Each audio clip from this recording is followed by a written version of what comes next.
Ante un nutrido auditorio, na súa maioría militantes e simpatizantes do partido do Puño da Rosa, José Ramón Romero presentaba a súa candidatura ás eleccións municipais de maio. Romero repetirá como cabeza de lista, co reto de revalidar o bastón de mando.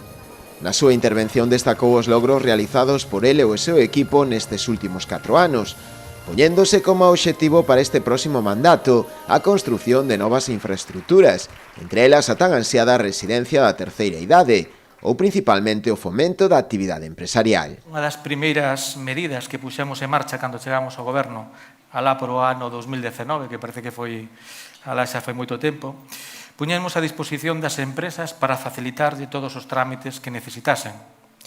Un pobo que meda en función das súas empresas. Se as súas empresas son capaces de medrar e crear riqueza, o pobo tamén medra. Este presente empresarial, xunto ca acuicultura e o marisqueo, son o piar dun comercio cada vez máis importante e duns servicios que conseguen que este pobo este en continuo crecemento.